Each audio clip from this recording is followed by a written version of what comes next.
Coming up, your feedback on the future of Braille. This is Double Tap, celebrating Braille at 200. Now, here's your hosts, Stephen Scott and Shaun Preece. Hello. Welcome to Double Tap, and we are concluding our week of celebrations of Braille at 200, and I'm pleased to say Shaun Preece is back. Hey! Where have I been, Stephen Scott? You've been doing it without me. How dare you? Yeah, you've been slouching. That's what you've been doing. You've been off enjoying yourself, clearly. No, do you know what? It's been a really interesting week of conversations with Elizabeth and with Kate and with Stuart and Greg. It's been great talking to everyone and really getting their perspectives on the nuances of this. So it's not an easy conversation because when you, as we've learned over the past week, you cannot just say, as I'm learning now, you can't just say, right, just make Braille available to everybody and that solves all the problems. It was really interesting learning from Elizabeth, for example, about how autistic children can really take well to Braille because it's a rules-based system. So they really take well to that. Yeah, that's right. It was so, I'll be honest with you, when I hear 200 years of Braille, I'm kind of thinking, okay, we're all going to be talking about, Louis and 200 years ago. And it almost has this... Is this still relevant to me, Phil? But it's not until you start talking to people who use Braille, who teach Braille. I think, I've got to say it, Stephen, it pains me to say it. I think you did a really good job getting those people on because they covered so many different aspects of it. Yeah, listen, I had a great time. I really enjoyed the conversations, and I hope you guys did too. And I look forward to your feedback. Today, that's what it's all about, right? It's diving into the inbox. We're going to be getting your feedback on it all. Before that, though, I was thinking about what I'm thankful for around Braille. What are you saying? You're talking over me. I can't hear you. What are you saying? You didn't do the we. Diving into the inbox. Oh, see, that's the thing. I've been so professional all week. Ah, well, it's a good job I'm back. Whee! We're in the inbox. There we go. I feel better now, actually. Everyone's reset. We're all back to normal. Carry on. Sorry, Mr. Professional. Yes. I am thankful for one thing, right? And I'm holding in my hand something that it seems so innocuous and so ridiculous when you think about it, in and of itself, but so vital. And, that is, I'm holding in my hand a paracetamol box, right? Just for headache tablets. Oh, yes. And, on the back here is Braille, right? So I know immediately what these tablets are. I'm not having to go and rely on AI, which is always very dangerous because, you and I have tested this and it's had mixed results. You know what this product is. And this is something which is very common here in the UK. And I hope is the case around the world as well. I don't know if other countries do this, where they have as much of their medication prescribed with Braille on it. But, I was mentioning during the week about my mum's medication. She's not able to manage her own medication now. And, while we wait to get one of those blister packs where it all comes from the chemist automatically all laid out for her. Yeah. In that process of waiting, I'm thinking, well, okay, how do we do this? How can I help here? And I was getting a little bit nervous about it because, we're dealing with medication. This is serious stuff. But with a combination of seeing AI, which I used to read the packages of each individual one, but not just to read what it was, but also to read the directions of use, take one per day or one at night or whatever. I was able to do that. And then the Braille helped me very quickly identify. So now I'm in a routine with it. I know how many tablets she has to take in a day. I know what she has to take. So now I can very quickly organize her medication by myself. And I think that's fantastic. That's in some ways it's overlooked. And a lot of people get annoyed about it because they say, well, there's only so much information you can put on the back of a headache packet. But a headache tablet packet, I should say. Yeah, it's not a packet of headaches. Aspirin, anything. Yeah. But I mean, it's funny. Stop it. How many times have you not even noticed it was there? And obviously, this has got Braille on it. I don't have to ask. Sometimes I've asked, what's this? And then realised. I mean, I am still, so basic at Braille. But even, just being able to work out a few letters, I know what it is now. I mean, it is so important. You're absolutely right. At the same time, though, why is it not on every single box of medication that I've got? And beyond. Yeah, well, exactly right. But yeah, so incredibly useful. That, again, though, right, it's just another option because I've done the same thing as you.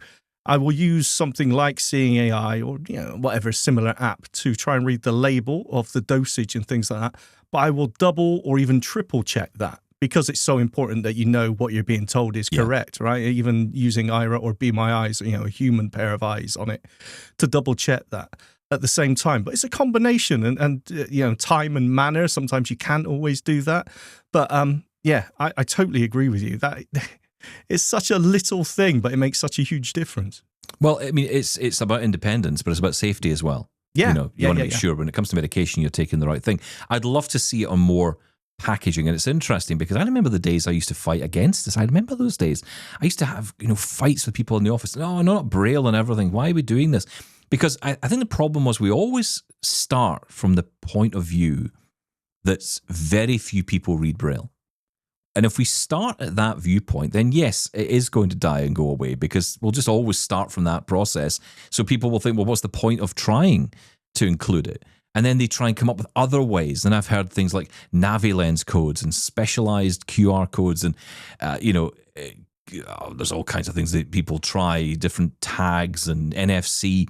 And you think, yeah, this is all well and good, but it all involves some kind of technology or something else. The benefit of Braille is that it's there. It's right there in the packet. It can't go anywhere unless packages or boxes are squeezed together too tightly and then all the Braille gets squashed. Well, it's the same with the labels, though. So many times I've been given a prescription with the label being wrapped around it 14 times because it's only a small box. So you can't even read what's on it anyway. Yeah. I mean, there's always that sort of problem, but I just say throw everything at it. The good thing about Braille is that it's accepted by the mainstream, so they just know. If you try and persuade your pharmacist to put a NaviLens or, I don't know, a QR code on it, they're going to look at you like, why would I do What's that? But Yeah, if you say again, Braille, they immediately know the use case. Yeah. And I think that's the thing. Now, I know a lot of people, I can hear the emails being typed right now, people saying, yeah, but not everyone knows Braille, and this is the point.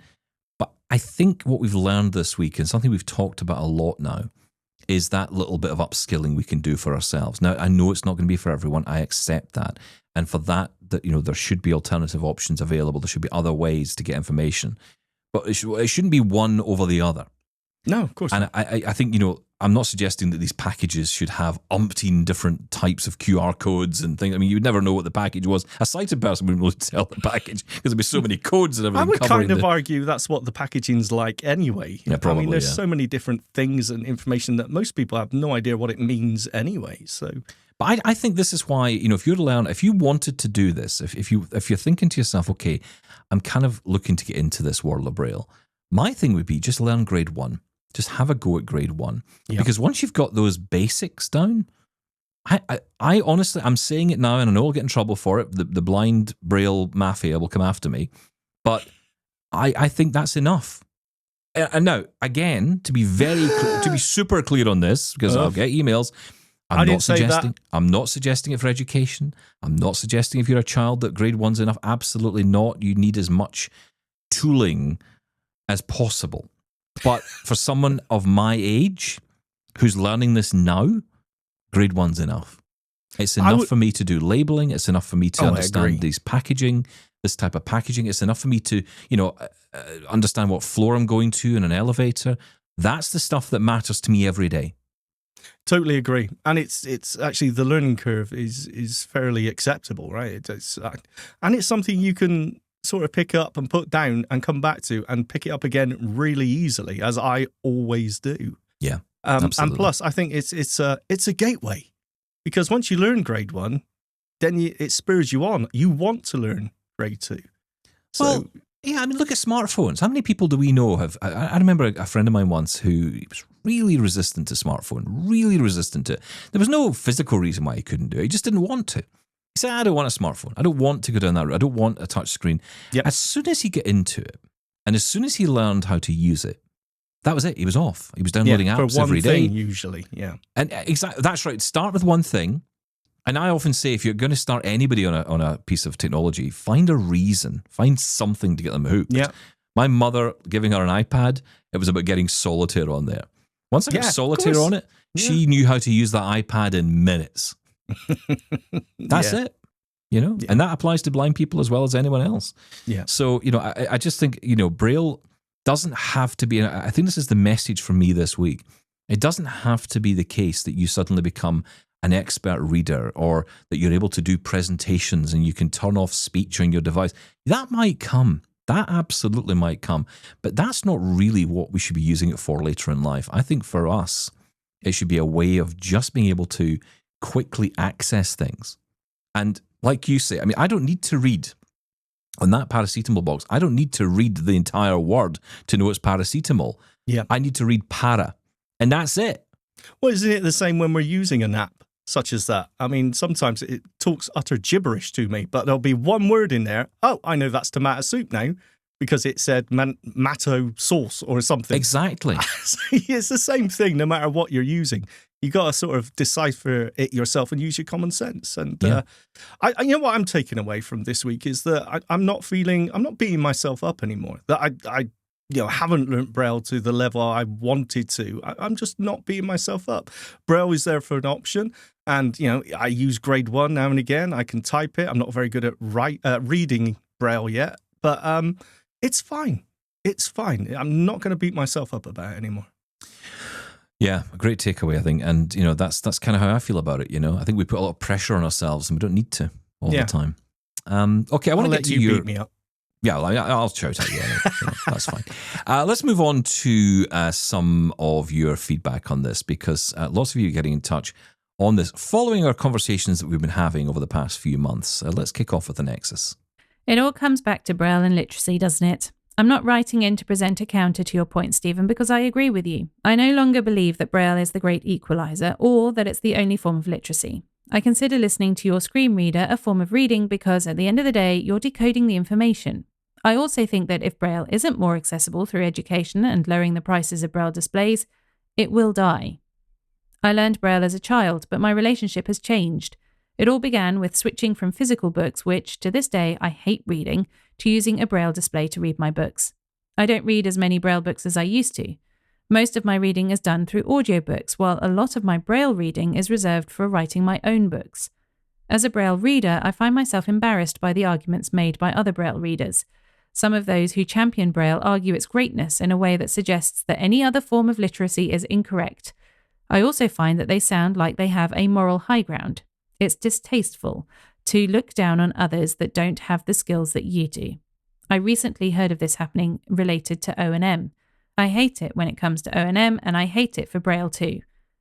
It's especially distasteful when there are people who are very successful using their screen reader. A contributor asked you to imagine doing math with audio.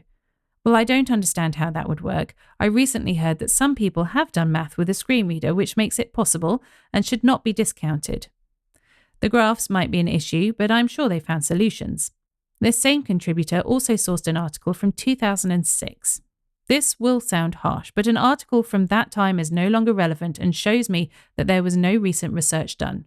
Then again, in defense of that contributor, it's really difficult to find current articles related to blindness that will have recent information in my experience. I once tried to get information from the NFB related to structural discovery for O&M and found an article from 2005. So a similar situation may have occurred. As Braille readers, we need to respect other forms of literacy and how others choose to do things if we want our form of literacy and how we do things to be respected. We have no right to suggest that someone using a screen reader isn't literate. Finally, I want to take a moment to address the contributor asking about getting their books printed in Braille. I'm also a self-published author, but haven't heard of any way that you can do that. My books are only in ebook and audiobook format. However, I've donated them to Bookshare, which makes it available in their different formats. I realise it's not what they were looking for, but I hope it helps in some way. From a Nexus. Thank you, Nexus, and thanks to Laura, of course, for reading out the email as always. Yeah, I agree. I think the snobbery around Braille has to stop. I think the idea that it's the only way has to stop. And I think, again, and you've mentioned this in Nexus, we've mentioned it through this week, is it comes down to data, which I think is out of date. 2006 research. And it's true though, but I mean, how many studies, how many statistics have you seen?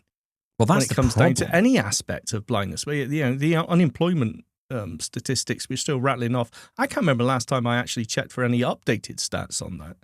No, I think you're right. I think that oftentimes these numbers come around and they fulfill a purpose. Yeah. They fulfill a narrative, and then they just stick.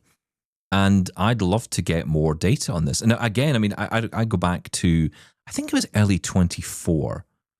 I think it was then. There was the WebAIM survey that came out.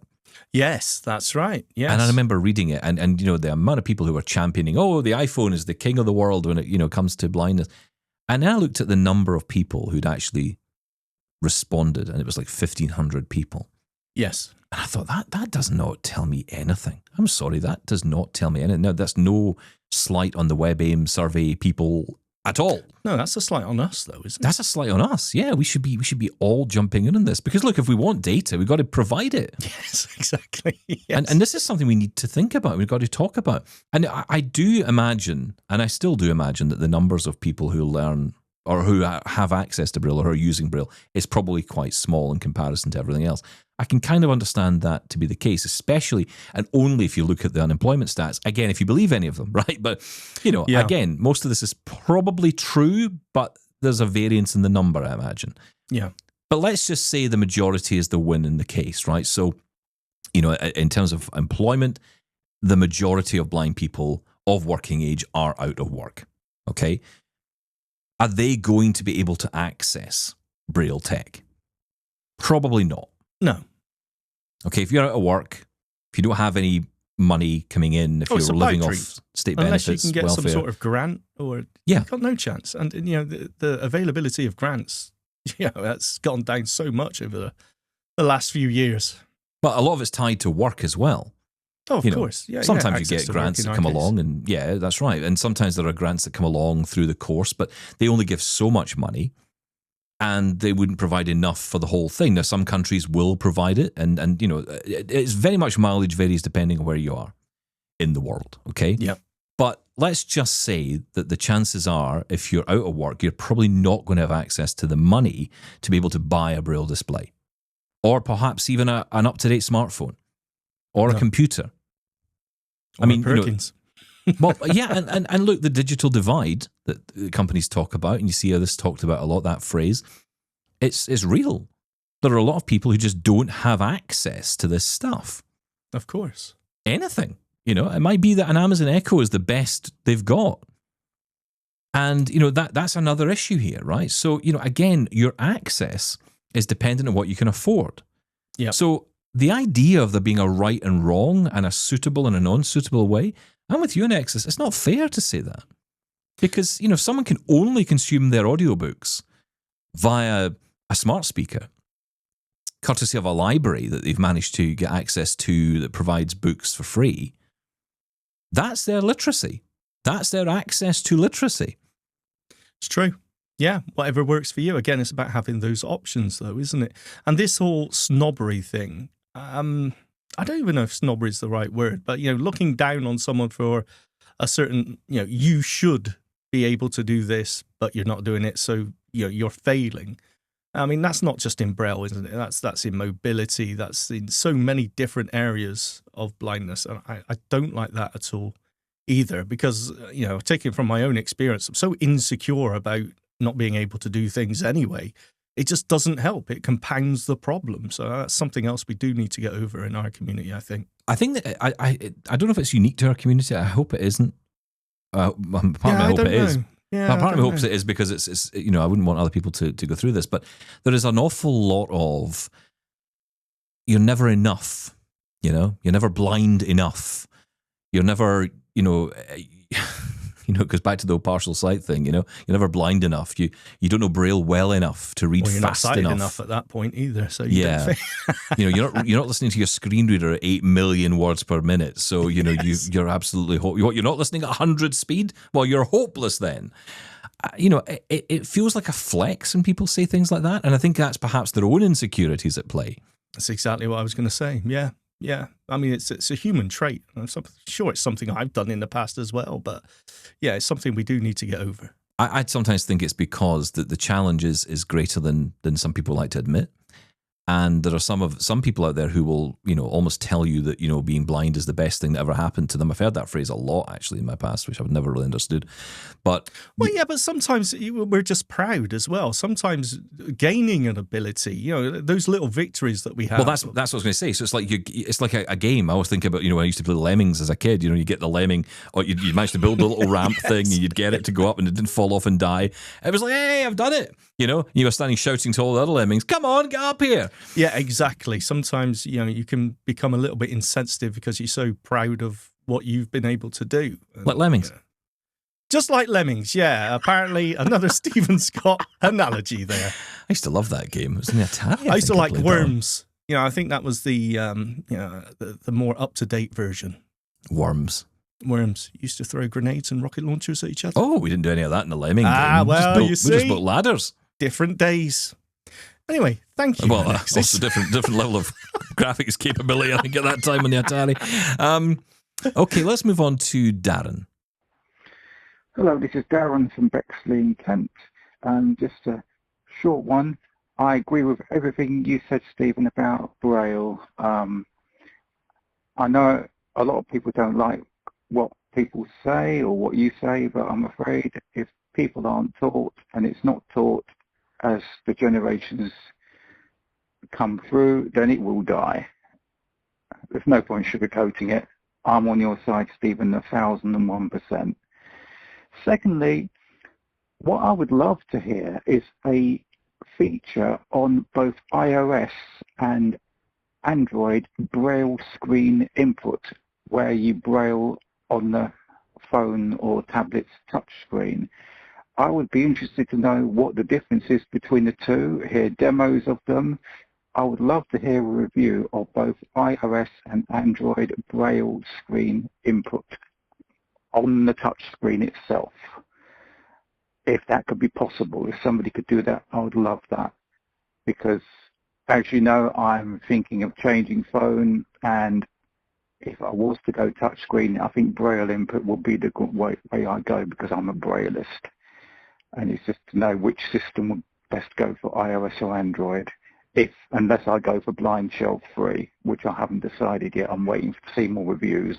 Thank you, Darren. And there's an interesting idea. Do you know what I think we should do? I think we should have someone on who is a user of this every day, right? Because ultimately we can play around with it. But, it'd be good to actually have someone on who's using Braille screen input every day, and someone who's using Android Braille back as well through TalkBack. Exactly. Yeah, I mean, we could record something on iOS, BSI, but I feel like I'd be scratching the surface. So you do want someone who actually uses it every day, and the same with Android as well. We'll work on that. We'll get someone in. We'll get the experts in. Yeah, that's all over to you guys then, right? There you go, problem solved.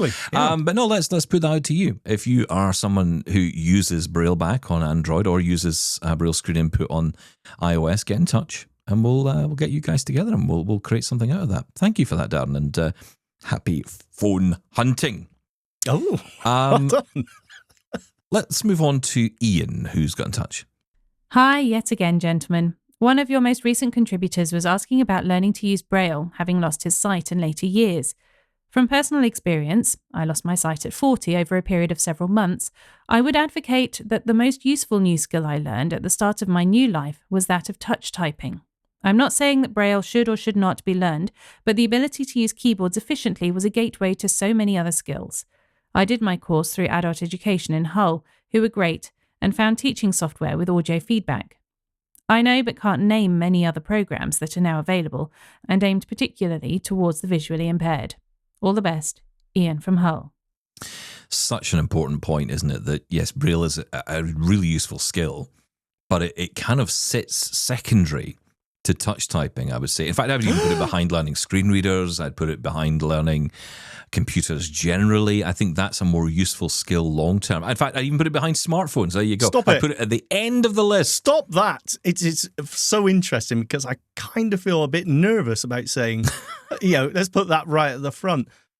But I can't think of a reason why you wouldn't, because knowing the layout of a QWERTY keyboard is just so important, because it's the interface. It's a universal interface to so many different things. It's the foundation of so many different things, right? So Absolutely. I hated it. I've said this so many times. I hated touch typing for the 3 years where I was at college, and they forced me to learn it.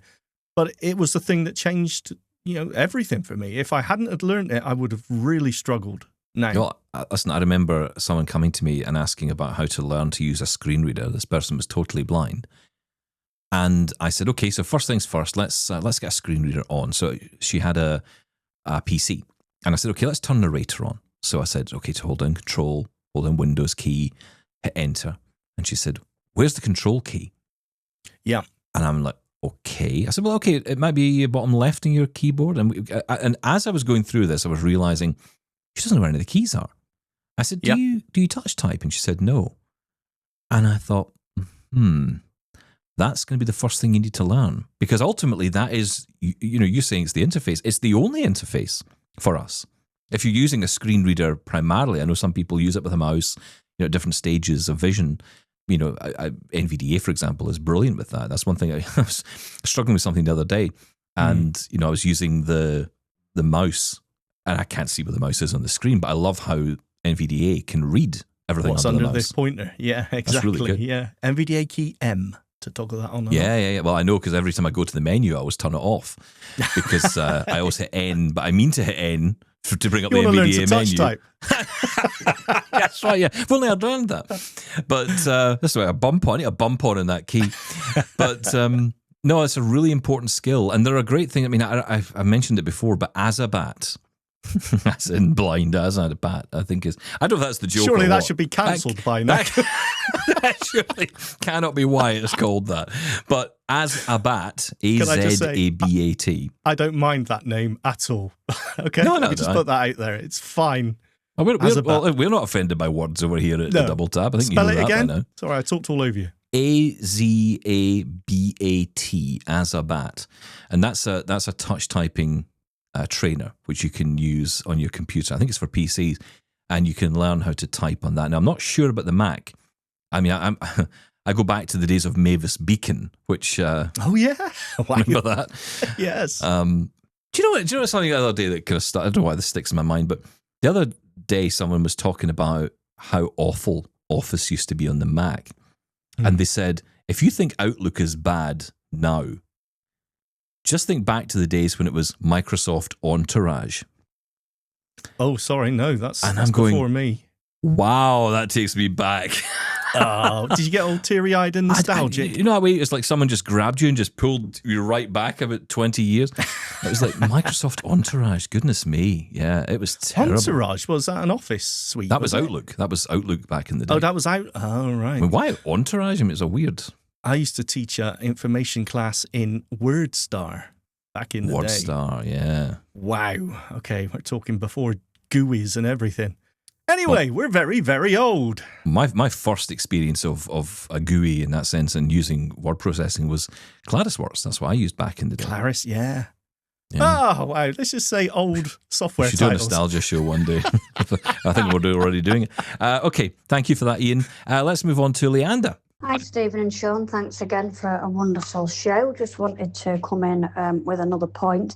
Regarding your discussion with QTVIs about learning Braille for children who are blind, I think excuse, I would call it, really, saying, how much they have to learn on learning Braille on top of that is a lot. Well, when I was at school, I was taught Braille the same time as children were taught to read and write who were sighted. So at the end of the day, we've all got the same things to learn. They had to learn to read and write and sighted, and I learnt Braille. So I don't see that as an argument by the QTVIs, really, that's necessarily right.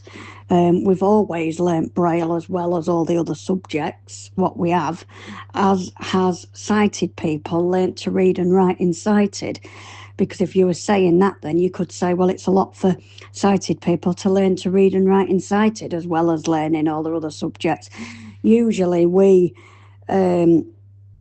like when I was young, I was taught, as I say, the same time as that me sighted peers learnt to read and write. So I started learning Braille in nursery when we weren't actually doing full-on subjects anyway.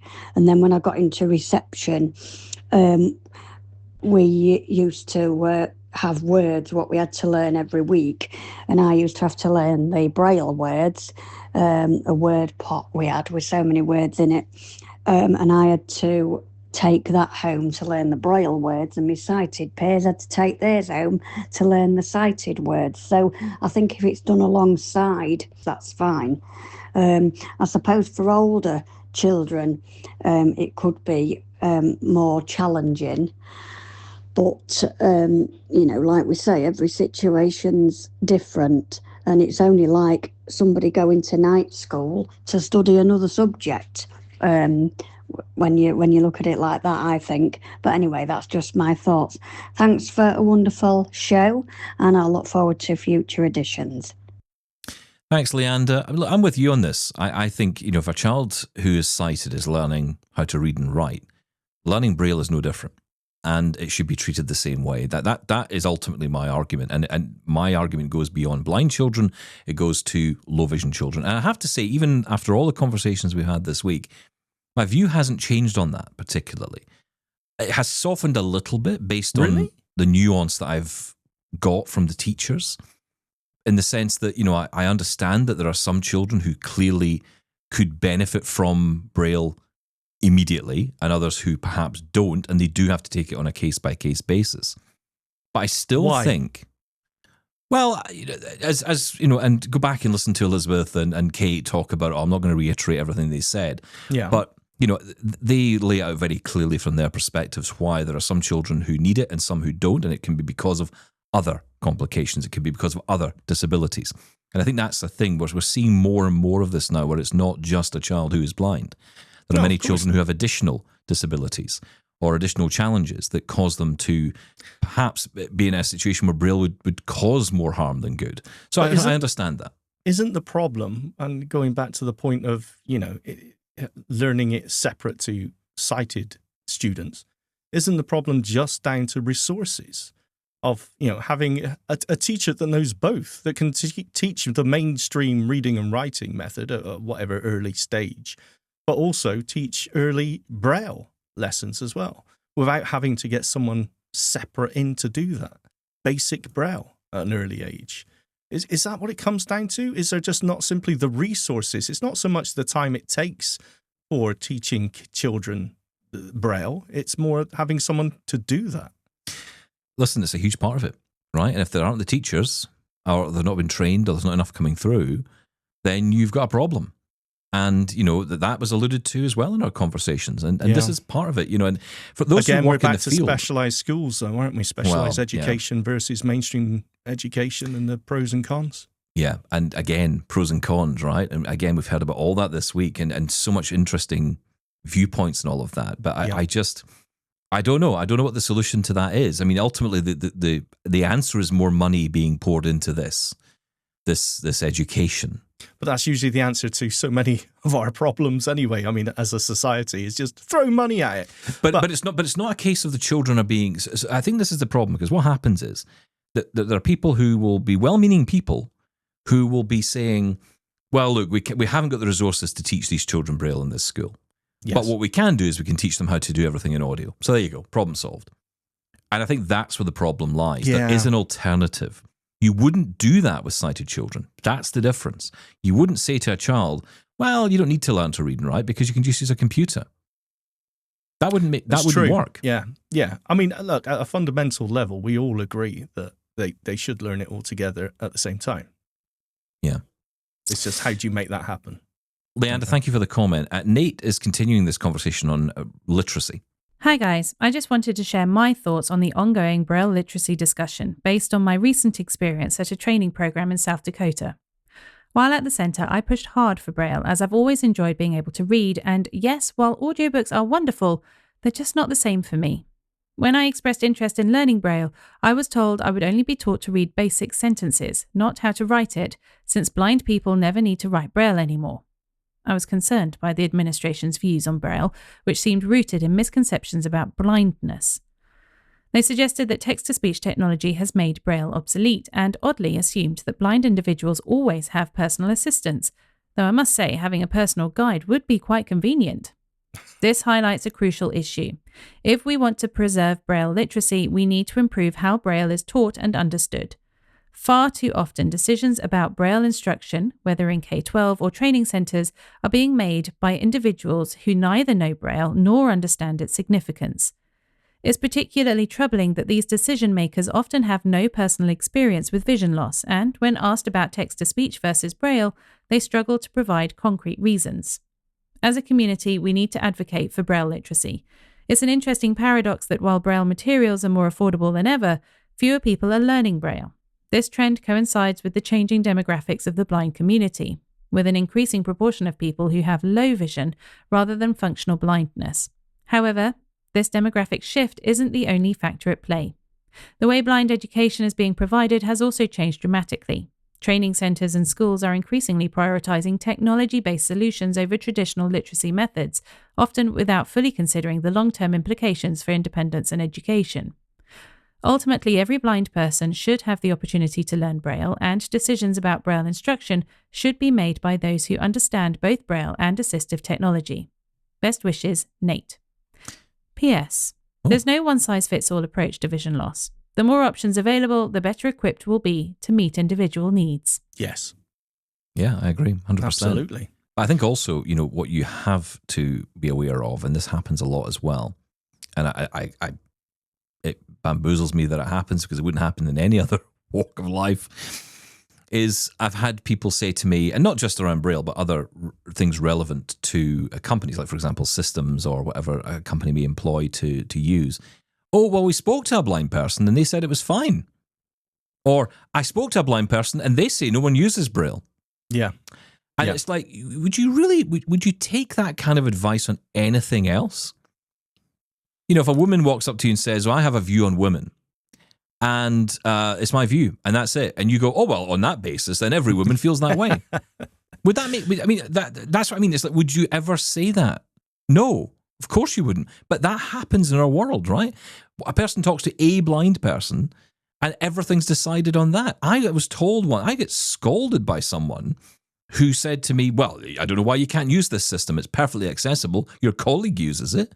Yes. And I said, yeah, but I can't use it. And I don't know why that is, and I don't know what I need to do here, but I can't. I'm having issues with it. But it was written off as, oh, you just can't be bothered. Yeah. And it was because there was a flaw in the system that person hadn't found. It was like a fight to try and make that your voice heard in this stuff. This is a real problem, and there's a lot of surveys and work that goes on in the background. It's tiny numbers of people, tiny numbers of blind people, and this is why you got to be very careful. This is why I always say, all these people that shout for blind CEOs, organizations for blind people. Yes, that's fine. 100% agree with you. I think an organization for blind people should be run by a blind person, but it should also have a board of blind people. It should have trustees. It should have directors. It should have people through the organization from the bottom to the top. Every possible place there should be blind people in the chain. Not saying everybody, not saying exclusively. I am. But it should be, I'm not saying quotas. I'm just saying there needs to be more than one person in the room. It should be the majority, I would say. Of course. You want, Otherwise, what's the credibility?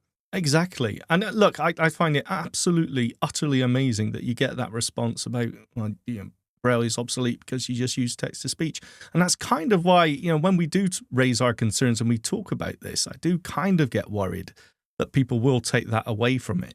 And when I say people, I mean, people such as this organization who are saying this, because it's absolutely ridiculous. Yeah. And, the problem is that you fight it, and what do you get in return? You get told, well, this is the way it is now. This is what we've done. We've built resources. We've built everything around that. So this is the way it is. That's dangerous. That is dangerous. And it's unfortunately more common than you would think. That was a really good email, though. Thank you. Yeah, thank you, Nate. Eleanor's been in touch. Hi, guys. It's Eleanor. Stephen, I simply don't understand why people think you're against Braille. For at least 2 years, you've been advocating for compulsory Braille lessons for blind and low vision children. It's obvious that if future generations don't learn Braille, it will eventually die out. Braille is a massive part of my life, and being a dinosaur, every week I receive a hard copy Braille book from RNIB's library. When Louis Braille's anniversary comes round, I fully intend to spend most of the day reading a good book and maybe raising a cheeky wee glass of wine to him. Till next time, bye.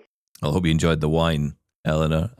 Red or white? That's the question, right? Red, always red, although it does give me a headache. Okay, fine. Well, there we go. That's there you go. Breaking news. Shaun Preece there. Wasn't expecting that. Okay. I don't think there's much to add to Eleanor's point there. Yeah, obviously, I don't think you're against Braille, Stephen Scott. So, no, I agree, do you know thank you. What gets me is the people who don't stand up and champion this viewpoint. I don't understand it. I don't understand why people. I mean, first off, I don't get why you think I'm against Braille when, as Eleanor says, and I've been saying for years, that more and more people who are learning it should be learning it. And when I say it to people, I almost get laughed at. Like, what does this idiot know? Now, I get that a lot. That's fine. Yeah. But look, I mean, this is. It's a market, right? I mean, if you're a businessman or a businesswoman, sexist. Thank you. You have to look at market share, right? So if you're someone in business and you're looking at and you're building a product, you think, well, what's the market share? If it's a tiny, small market share that's dwindling, are you going to build for it? Are you going to, make something that's going to work? No. Why would you? Why would you bother? And you come into a community of people who are, telling you that, well, no one uses this, or it's very. Numbers of people who use it are tiny and, no one really cares. Of course, why would you invest in that? Why would you invest time in it? So what we needed are more people to learn it. It's as simple as that. It just creates a bigger market share. Yeah, no, I agree with you. I had someone tell me very recently, actually, that it's just a case of the, again, going back to the experience Nate had, is that it's naturally died a death because of audio, text-to-speech. Mm.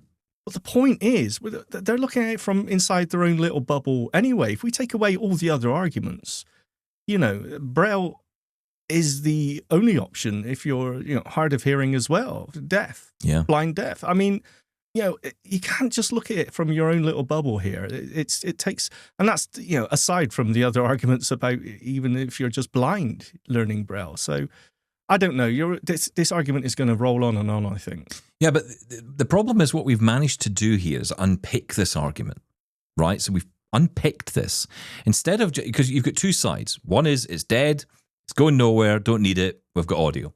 Yeah. And on the other side, you've got champions saying, everything's great, don't look over there, there's nothing happening over there, everything over here is wonderful and rosy, and Braille's future is it's going to just be great. Oh, by the way, this multi-line Braille display is wonderful, and it's going to cost you $14,000. Yeah. Hello? Yeah, Sorry, but I think what? the majority of people in our community are in the middle of that. If even at all in the middle, right? I mean, it'll be close to one side or the other. It might be someone who knows Braille, who's lapsed from using it, but can't afford to get on the Braille train because there's no funding, there's no money, so they can't afford to buy a device. Or they're looking at it and saying, well, look, it seems pretty complicated, and if I even attempt to learn it, I'm never going to be able to read fast enough. So, for that reason, why even bother? That's why this conversation is so important. It's almost like we need to just be able to say, look, whatever stage you're at with it, if you choose to go near it or you don't, it should be a choice. It should be something available to you in later life, okay? Yes. In later life, I think that's the way we've got to look at it. It's a choice. And if people do get on the train, let's champion that. Let's say, good for you. I don't think it's about literacy at that stage, because people who are losing their sight later in life learned literacy early. They learned how to read and write. I did at school. I did it all visually at school. And now that the option wouldn't be any use to me, right? So that's why now Braille is wonderful, and it's a personally really useful thing for me. But I also use audio all the time. Yes. So, it's just a tool in the toolbox for me. Yep. That's how I look at it. But for someone who's learning, as a child, you want to give that child every opportunity you can. We say this about kids all the time. Goodness, we live in a world of entitled, snotty children who are entitled to, or think they're entitled to absolutely everything. And parents are just as bad, to be perfectly honest. All right, calm down. And, off they go. And it's like, well, we want the same for blind kids, right? We want them to be as able as anyone else. And to do that, you've got to give them the tools. And that tool for me, I think, is Braille for going into employment. I'm not saying, I know there's a lot of discussion around the link between success in employment with Braille versus without. I still think that's a little bit skewed. I think that's one of those things people love to tell you. I don't know how true it actually is. I think that may be referring back to statistics from decades ago. Yeah, to be which honest. made sense then. Yeah, absolutely. Total made sense then. I don't think now, with audio technology and screen readers and all of that, it is possible to do a job without Braille. This is another argument we have to make and make it very clear. Braille is not the route to a success in employment. Okay? There's a lot of other factors in there. Yeah, but again, see, just saying that, it could be also a key to it. We've had email from a listener who was working in a call center. And using call center software, notoriously inaccessible, by the way, but even if you manage to find a call management system that is accessible, using Braille whilst taking a call may be the better way, may give you better performance, may be a better thing than using audio. But equally, I could point you to people I know who are just as good at dealing with audio and doing the same thing. I knew you were going to say that. Right. And you are absolutely right. That's the point, right? So but the problem is that the person who you're talking about, who wrote in, or I think left a voice message on this show, said it was almost criminal that someone who she worked with was using a screen reader and not using Braille. Yeah. I mean, I actually said the word criminal. And it's like, no, it's not criminal. This is a wrong use of that word. I'm sorry, it's not. That's their way of doing it. Now, it might not be your way of doing it, but why would that, as we go back to the point earlier, why would that person respect your viewpoint when you're calling them a criminal? It just doesn't make sense. So, I think we've got to take the heat out of this a little bit. I mean, as I say, I think we can very easily separate this into, for children, it's a tool they must have, okay? Low vision children, blind children should have Braille, okay? Later in life, it's a tool in the toolbox. And I think agree. it's as simple as that. Yeah, no, that's a very good summary. Yeah. Whether or not a child goes on to be, so a child gets Braille, learns Braille, knows everything about Braille expert, blah, blah, blah, all wonderful. Whether that child goes on and becomes an expert in anything or becomes successful in anything is down to a lot more than Braille. Absolutely. Okay? Yeah. So, there's plenty of educated people working at McDonald's. Not because they didn't work hard or didn't learn a lot. It's because they just can't get the break or they can't, whatever, right? So, let's just not conflate things to be what they're not. So that's my take on it. Okay. Let's get another couple of messages in before we go. Sarah's been in touch. Hello, new listener here, and wanted to share my story as it's relevant to your Braille debate. I'm 33 years old. A bike crash left me with, among other things, severe light sensitivity. Recently, it's been so bad that I have almost no functional sight. Everything just looks white. Computer and phone screens just look like a flashlight shining in my face. I started Braille lessons back in April. We have a government-funded program here in Minnesota, USA, where I live, that sent an instructor to my house once per week and mailed me a lesson book. They also applied for and delivered an NIS e-reader to me, which doubles as a Braille display. I learned the majority of the code in about 3 weeks, minus the weird stuff, and was reading at the blistering speed of about 3 words per minute. I then spent the next 3 months learning VoiceOver on iOS and have been trying, and struggling, to learn JAWS and NVDA ever since. I religiously read for 1 to 2 hours every night, and I'm happy to say that I'm now reading more like 30 words per minute. Here's my 2 cents on all of this. I am realizing my experience with Braille has been atypical. I think 3 factors contributed to my commitment to learning, which are: 1, fear. I also have severe sound sensitivity, so I didn't want to rely on only speech output in case I was having a bad day. Braille felt like a lifeline. 2, time. I am out of work on disability. I had absolutely nothing to do but try to improve my situation. I had been spending most of my days alone in a dark, quiet room with nothing to occupy myself with. I was able to dedicate 100% of my time to it. 3. Resources. Minnesota's State Services for the Blind Agency is a godsend, and I'm not sure everyone has access to something like that. A friend called them and they sent someone out to assess me. They coordinated all of the lessons and tools that I needed. I didn't have to fill out any paperwork or pay a dime for any of it. I'm not even considered legally blind, but they told me it didn't matter because I'm print disabled. I'm really not sure I would have gone the Braille route had I been a busier person with better hearing. I'm not sure I'd buy the argument that you aren't literate if you don't know Braille. You still need to know how to spell to use a computer. Isn't knowing how to use a QWERTY keyboard knowing a type of alphabet? I do feel very privileged and grateful to have learned Braille, as it's faster than speech output for many tasks, as well as less annoying, but to me, it's just another type of alphabet. You're just memorizing Braille characters. It's the same as learning spoken letters or keyboard positions. The more ways you learn how to do the same things, the more efficient you can be, but I don't think it's fair to call someone illiterate for not knowing Braille. Another thing is, I totally agree that it's crappy to put people down for only being able to use a screen reader with speech output. In my experience, learning screen readers was much, much harder than learning Braille. There are maybe 300 characters and contractions in the Braille code. There are so many more gestures, shortcuts, etc. to learn if you want to be really proficient on a phone and computer. Not to mention all of the little nuances about when to use each. I've never felt so stupid in my life than trying to learn how to use Windows without a mouse. In summary, I think if you want to expand Braille access for adults, you need people to understand just how much it could improve these lives. You also need to give them the time and the resources. Maybe pay for working people to take a Braille sabbatical, where they can totally immerse themselves in learning and leave knowing the code and need only do 30 minutes of practice per night to get their speed up after. I think the NLS here in the States has come up with a great way to address the cost issue with their e-reader program, which is totally free and gets you that 20-cell Braille display. That should be replicated in other countries. Government should also provide instructors in the home, as I was able to get. We should also take away some of these crazy requirements to qualify for help. Is anyone really pretending to be blind just to learn slower, more frustrating ways of doing things for fun? Sorry for totally disregarding your request for brevity. Thanks for making me feel less alone on my journey. Best wishes, Sarah Joda. Sarah, I can't add anything to that other than to say thank you for that story, because I think that is so valuable, and that is going to be valuable to a lot of people hearing that, who are going to be nodding along saying, yeah, I did that too. Yeah, absolutely. Or people who are wondering if they can do that as well. Yeah, exactly. That's right. I mean, for a lot of people, and I was a little bit like this, I didn't have as much time as I hoped I would have had, but, you know, for a lot of people, COVID and lockdown was an opportunity to learn Braille. And it was a good time to do it in a way, because you were isolated and there wasn't much else going on, so you could focus in a little bit.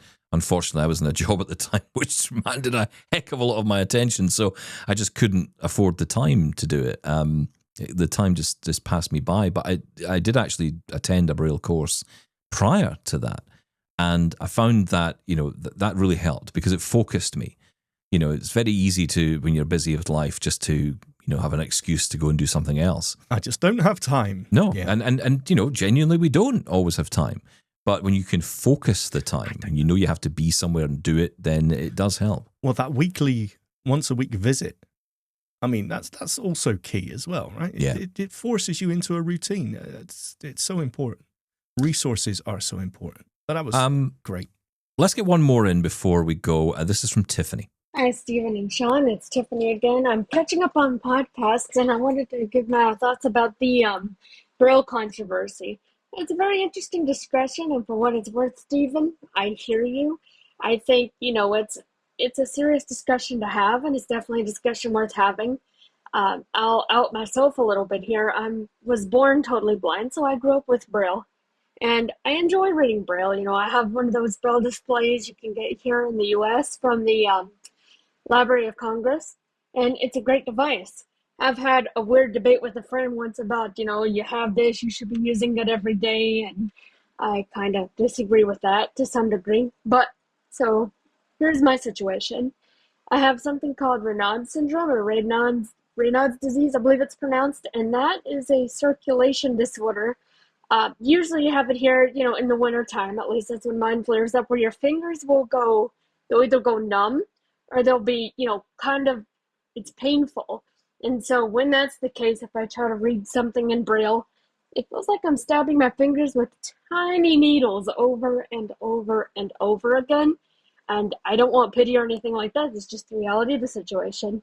And a lot of times I do use Braille for, documents I get through the mail. Some of those come in Braille.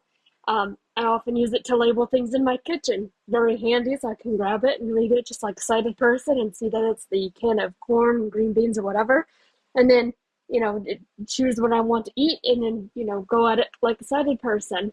Other times, if the main problem is efficiency, I need to get this read as quickly as possible. It is more efficient to use a screen reader. And I'm sure some people might disagree with that, but that's the reality. I don't think I've ever mentioned this before, but I've also been teaching myself German. Well, I've not taken on the task of learning the German Braille, and maybe I will down the line.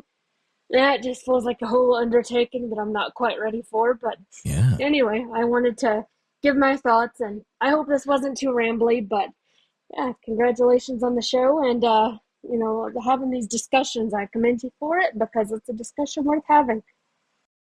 Tiffany, thank you so much for that, and not rambly at all. Please keep the messages coming. In German, possibly. Maybe not. Then I have to learn German. No, I'm sorry. That's not going to happen. But listen, as we draw this week to a close, I just want to say a huge thank you to everyone who's taken part this week, because it's been a really interesting discussion, one that I do think is important to have.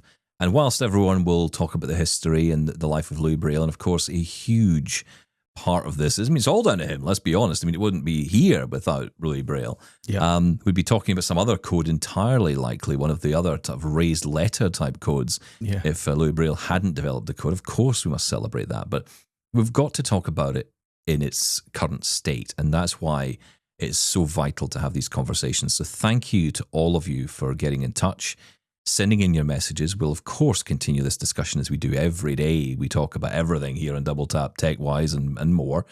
We will continue to have this discussion. But I also want to give a huge thank you to Elizabeth McCann, Kate Crowan, also Stuart Lawler, and also to Gregory Hargraves as well for joining us this week on the show. And I think we've done our bit to celebrate Braille at 200. I think so. I think we all have. And it's such an interest. Going back to what Tiffany said, it's a conversation worth having. Definitely. Guys, we'll catch you for another Double Tap soon. Thank you for listening. Thank you, Shaun. Thank you. Bye-bye.